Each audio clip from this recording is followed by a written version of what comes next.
আজ 16ই ডিসেম্বর 2024, মহান বিজয় দিবস।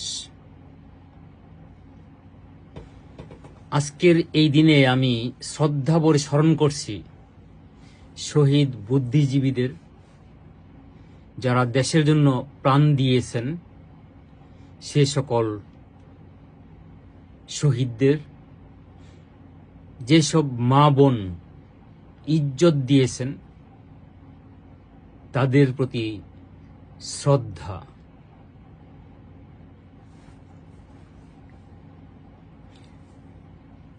এ পর্যন্ত দেশ স্বাধীন হওয়ার পর থেকে অনেকগুলো সরকার আসলো গেল, গণতান্ত্রিক সরকার, অগণতান্ত্রিক সরকার, স্বৈর শাসক, সামরিক শাসক, আমরা যাই বলি না কেন, অনেকগুলো সরকারের পরিবর্তন আমি দেখেছি। কোন সরকারই বলেনি যে আমরা বিজয় দিবস উদযাপন করব না। এখন চলছে 2024 এসে কথিত সরকার বিনা ভোটে ইতিমধ্যে যাদের গায়ে ট্যাগ লাগানো হয়েছে স্বৈরাচার বলে, অর্থাৎ বিগত সরকার সরে যাওয়ার পর অন্তর্বর্তীকালীন সরকারের আমলে এবারেই প্রথম দেখছি বা শুনছি যারা বলছে কিনা বিজয় দিবস উদযাপন করা হবে না। সত্যি এটি খুব কষ্টের। কে কিভাবে নিচ্ছেন আমি জানি না। বিশেষ করে বর্তমান প্রজন্ম যারা ৭১ দেখেনি, তাদের কাছে এই ফেসবুক কিংবা অপপ্রচার শুনে বিশ্বাস হলে হতেও পারে তারাই বলছে যে নতুন করে দেশ স্বাধীন হয়েছে। মোটেও না। হয়তো একটা সরকারের পরিবর্তন ঘটিয়েছে, বিপ্লব হয়েছে, কিংবা আন্দোলন করে একটা সরকারের পতন ঘটিয়েছে। কারণ বিগত সরকার অনেক ভুল করেছে, অনেক ঐতিহাসিক ভুল তারা করেছে, আমি অস্বীকার করছি না। তাই বলে আমরা ৭১-এর স্বাধীনতাকে মেনে নেব না বা ভুলে যাব, বাটন প্রেস করে সেই ইতিহাস মুছে ফেলব, এই ধরনের ধৃষ্টতা আমার মনে হয় না মেনে নেওয়া যায়। যাই হোক, আমি বলছি ৭১-এর সেই 16ই ডিসেম্বরের কথা, যখন দেশের ভিতরে যুদ্ধ চলছে পাকিস্তানি হানাদারদের সাথে, তখন আমরা আমাদের ভিটে বাড়ি ছেড়ে অনেক দূর চলে গিয়েছিলাম আশ্রয় নেওয়ার জন্য। অর্থাৎ প্রাণ ভয়ে আমরা পালিয়ে রোহিঙ্গাদের মতো আশ্রয় নিয়েছিলাম।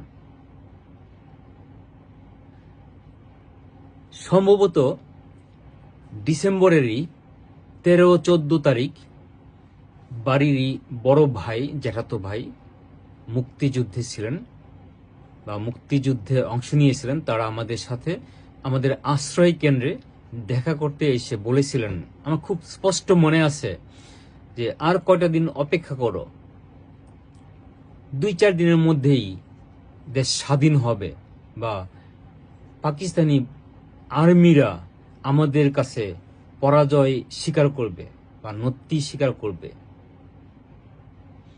আমরা মুক্ত হব। তখন যে যার মতো আমরা আগের মতো নিজের বাড়িতে ফিরে গিয়ে আনন্দ উল্লাস করতে পারবো। ছোট ছিলাম যদিও, কিন্তু কথাগুলো আমার খুব ক্লিয়ার মনে আছে। 15 তারিখ সন্ধ্যায় আমরা আবার প্রতি রাতে বা সন্ধ্যায় রেডিওতে সংবাদ শুনতাম। ওই টিউন ঘুরিয়ে ঘুরিয়ে ঘুরিয়ে ঘুরিয়ে, কখনো বিবিসি, কখনো ভারতের কোনো চ্যানেল আমরা শুনে সেই মুক্তিযুদ্ধে কখন কোথায় কি ঘটছে এই ঘটনাগুলো আমরা শুনতাম। বিশেষ করে চরমপত্র শোনার সৌভাগ্য আমার ছিল। 15 তারিখ সন্ধ্যায় যখন ঘোষণা এলো যে 16 তারিখ আত্মসমর্পণ করবে, সেই সংবাদ শোনার সাথে সাথে সেই যে বাড়িতে আমরা আশ্রয় নিয়েছিলাম, বাড়ির উঠোনে সম্ভবত খেজুর পাতার পাটি বিছিয়ে আমরা অনেক লোক সংবাদ শুনছিলাম। প্রতিদিন একইভাবে আমরা সংবাদ শুনতাম। আর 15 তারিখ সন্ধ্যায় যখন এই ঘোষণা এলো, সবাই লাফিয়ে উঠলাম, জয় বাংলা, জয় বাংলা, দেশ স্বাধীন, দেশ স্বাধীন বলে। আর যারা সিনিয়র ছিল আমার চেয়ে যারা বয়সে বড়, আমার বাবা, কাকা, জ্যাঠা কিংবা ভাই, ভাতিজা, এদের যে আনন্দ দেখে মনে হয়েছিল যে কত আনন্দ, মনে হয় বড়দিন কিংবা ঈদ তাদের মনে লেগেছে। রাতটুকু কিভাবে যে আমাদের কেটেছে আনন্দের মধ্যে, ভাষায় প্রকাশ করা যাবে না। আমরা আনন্দ করতে করতে, বয়স যেহেতু কম ছিল, বাড়িতে অনেকগুলো পরিবার আমরা আশ্রয় নিয়েছিলাম, ছোটরা ঘুমিয়ে পড়েছিলাম আর বড়রা ঘুমায়নি। পরে আমি জানতে পারি, খুব ভোরে উঠে দেখি যে আমাদের জন্য নাস্তা রেডি করা হয়েছে। লাল চা দুধ ছাড়া আর কি, গুড় বা খেজুরের রস দিয়ে চা করা হয়েছিল। আর খেজুরের রস দিয়ে। আর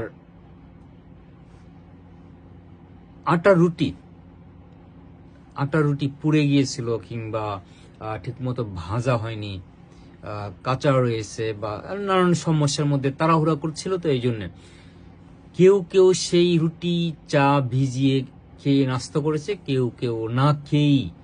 আমার মনে হয় ঠিক বেলা 10টা বাজে, তখন বাবা সবাইকে ডাকছিল, এলাকায় যারা আমাদের এলাকার লোকজন আশ্রয় নিয়েছে সবাইকে নাম ধরে ধরে ডাকছিল।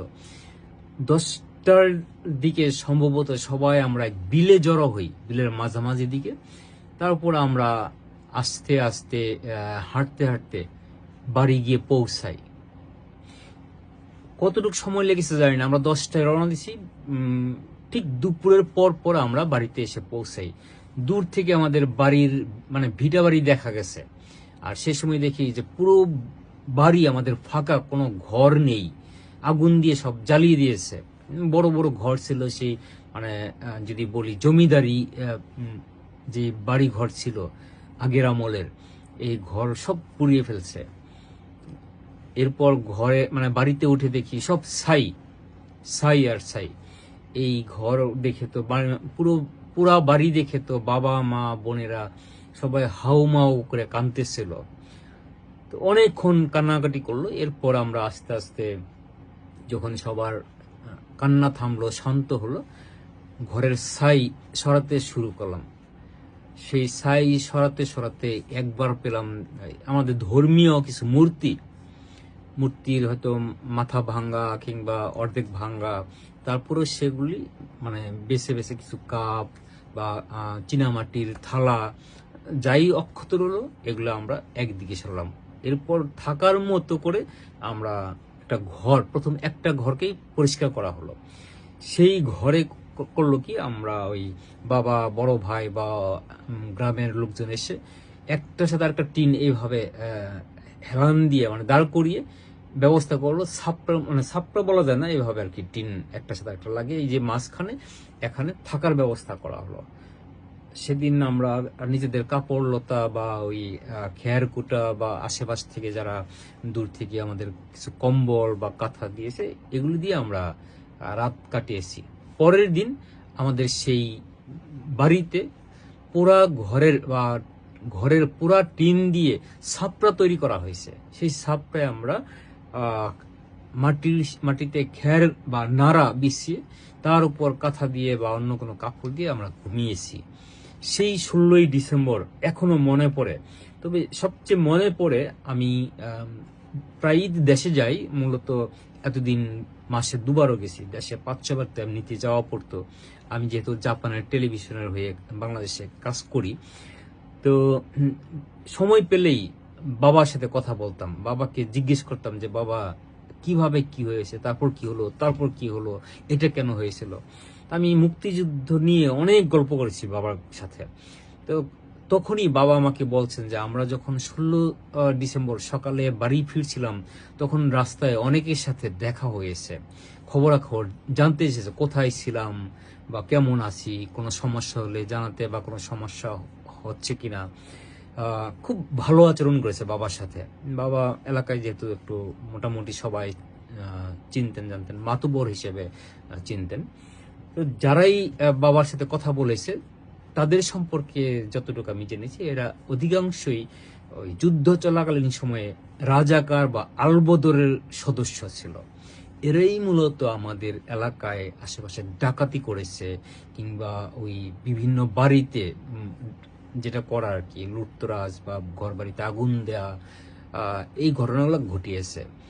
তো কথাগুলো এখন মনে পড়ে। আমি অনেক চেষ্টা করেছি, বাবাকে বলছি বাবা আমি আপনার সাথে পরবর্তীতে সময় এসে রেকর্ড করব কথা। তখন আমাকে বাবা বললেন যে এরকম বিবিসি থেকে বা কোনো জায়গা থেকে হয়তো বাবার ইন্টারভিউ করা হয়েছে, যতটুকু আমি শিওর না, বাট একবার বলছিল বাবার যে বাইরের কোন প্রতিষ্ঠান মানে মিডিয়া বাবার সাথে কথা বলে এই সমস্ত রেকর্ড করে রেখেছে। আমার দুর্ভাগ্য যে আমি বাবার সেই কথাগুলো রেকর্ড করতে পারিনি। তবে আমার খুব ইচ্ছে ছিল যে স্বাধীনতার গল্প নামে একটি টেলিফিল্ম করব। আমি সেই কাজও করেছিলাম, টেলিফিল্ম, কিন্তু বাংলাদেশের কিছু টাউট বাটপারের পাল্লায় সেই কাজটি আর মানে আলোর মুখ দেখেনি। প্রচুর টাকা নষ্ট করেছি, কিন্তু আলোর মুখ দেখেনি। আমার এই ধরনের একটা পরিকল্পনা হয়েছিল টাইটানিক ছবি দেখে। টাইটানিকের সেই শেষ দৃশ্য, যেমন সেই মহিলা, বৃদ্ধা এক মহিলা গল্প করেছে, তারপর ওই মানে তার পিছনের গল্পগুলা ফুটিয়ে তোলা হয়েছে সিনেমাতে। আমি একইভাবে স্বাধীনতার গল্প নামে একটি টেলিফিল্ম করতে চেয়েছিলাম, এবং সেই ফিল্মটা আমি চেয়েছিলাম পরবর্তীতে যদি পূর্ণ দৈর্ঘ্য ছায়াছবি করা যায়, জাপানে সেটা চালাবো। কিন্তু আমার কষ্ট এখানেই যে দুর্ভাগ্য যে বাংলাদেশের কিছু টাউট বাটপারের পাল্লায়, আমি এইভাবে বলছি টাউট বাটপার মানে কিছু পরিচালক, কতিপয় মানে অসাধু পরিচালক আমার সাথে খুব চিট করছে, টাকা পয়সা নষ্ট হয়েছে, যে জন্য আমি টেলিফিল্মটা করালেও সেটা আর আলোর মুখ দেখেনি। তো যাই হোক, আমার অল্প সময়তে সেই 16 ডিসেম্বরের স্মৃতিচারণের মধ্যে এই কথাগুলো বলা হলো। আশা করি পরবর্তীতে আবার আমি এই দেশ নিয়ে, দেশের সেই যুদ্ধ চলাকালীন সময়ে আমি আরো কথা বলবো। জয় বাংলা, জয় বঙ্গবন্ধু, বাংলাদেশ চিরজীবী হোক। সবাই ভালো থাকবেন, সুস্থ থাকবেন। আমি পিয়ার প্লাসিড, জাপান।